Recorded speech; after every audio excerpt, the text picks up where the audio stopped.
Hello P6, welcome to Wednesday's Maths. Today we are going to begin with some time word problems, so go and download that page and do your very best. Don't forget there are 60 minutes in 1 hour. Our main activity today is all to do with decimals, and today we're going to be thinking about the relationship between tenths and 100ths. We so far have looked at decimals and we've been thinking about units, tenths and 100ths.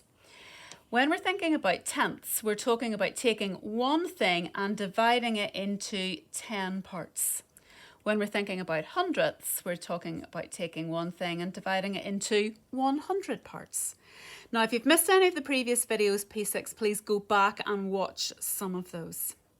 Now, today we're going to be using our coins to help us out a little bit with our money work. So it'd be a good idea for you to go and grab some coins if you can. And then let's have a think about what it is that we could be thinking about today. We are going to be looking at pound coins, 10p's and 1p's as well.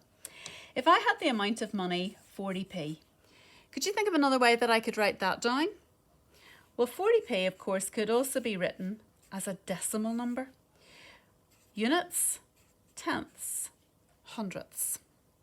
Now, if I wanted to make 40p using my coins, I could make it in a couple of different ways. I could make it using 40 1p's. Now, every 1p is the same as 1/100th of £1. So if I've got 40 1p's, then that's the same as 40 hundredths of £1.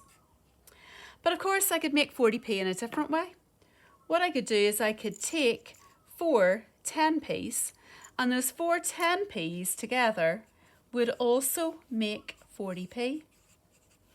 We know that 10 10p's make £1. So I have got 4 tenths of £1. These two are exactly the same as each other. To make 40p, I can think of that 40p as being 4 tenths of £1. I can think of it as being 40 100ths of £1. And if you remember doing equivalent fractions back in the first term, you'll remember doing things like this, where I take my fractions and I'm looking to make them equivalent. Do you remember doing this, P6? So 4 tenths becomes 40 100ths.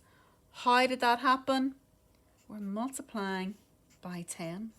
4 times 10 is 40. 10 times 10 is 100. They are equivalent to each other. We're thinking about the relationship between tenths, so 10p's, and hundredths, which are 1p's. Now, let's look at a different example. So instead of having my 40p, let's this time take a different amount of money. Let's take the amount of money 90p. So how could I make 90p using my pound coins, 10p's, 1p's? Well, I can't use any £1 coins yet, because if I've got 90p, of course, I haven't got a full pound yet. So what I could do is I could just use my 1p's, and I could use 90 1p's. So that would be 90 hundredths of a pound. Don't forget, I can write hundredths like that. I don't have to put a 100 on the bottom. I can use the word hundredths instead. So I could make 90p using 91p's, or I could make 90p using 9 10p's. And that would be 9 tenths of £1. 9 tenths. Now, when I look at writing my 90p as a decimal, actually, that's exactly what I'm writing down. I could think of 90p as 9 tenths of £1. See the 9 in the tenths column?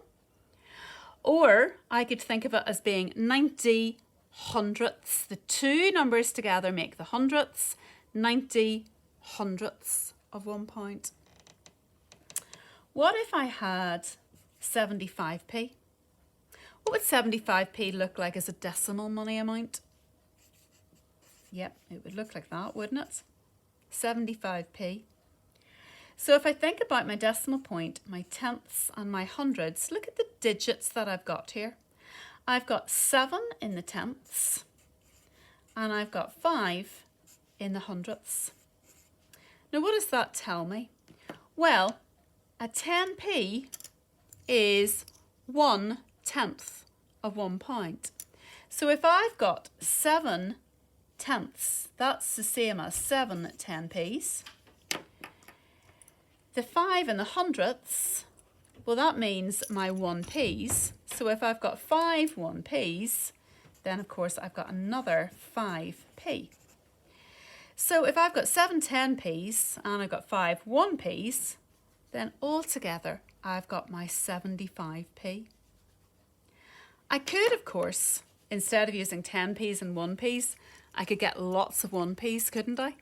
And instead of having 7 10p's and 5 1p's, of course, I could also get 75 1p's altogether. Now, P6, for your work today, what I want you to do is go and choose the level that you would like to use for your activity. If you choose to do the higher level task today, then your page looks like this. You start off by doing some measuring. You've got a meter stick and we're measuring lengths of wood, so like this log at the top of the page. The meter stick has been cut into 10 separate parts, 10 tenths, but each of those tenths has then been divided up into hundredths, into 10 more smaller pieces between each of them. So if you were counting the small lines, there are 100 from 0 all the way up to 1 meter. Or you could think of it as being in tenths. 10 tenths together make 1 meter. There are some examples on the page, and what you're going to be doing today is practicing writing these decimal numbers as tenths and as hundredths, and it talks you through it up here. And we're going to be writing them as decimals, and then we're also going to be writing them in word format as well. You've also got some questions on the higher level page thinking about the value of the digit that's been given to you in red, and you're also going to be doing some ordering activities. If you choose to do the lower level task, then you've got 2 pages to look at today. In your first task, you're going to be thinking about money. How much money have you got in each of these sets of money bags? Then put them in order. Then what you're going to do is look at these number lines and have a go at telling us where each of these arrows is pointing to. The answers are on the page, you just have to match them up. And then for your second part, if you're doing the lower level task, you're writing down what you can see in each of these pictures and then trying to finish off this work down here. P6 answers are all available to download from the website. Don't forget then also you've got your reasoning task to have a go at today, which is all to do with symmetry. Can you explain the mistakes that have been made when somebody has been drawing the reflection of the shape? And then final activity today, why don't you go on to Education City and have a go at Play Live. Can you get your name onto one of the maths leaderboards, either in the adding, subtracting, multiplying or dividing? Do your very best, P6. Good luck.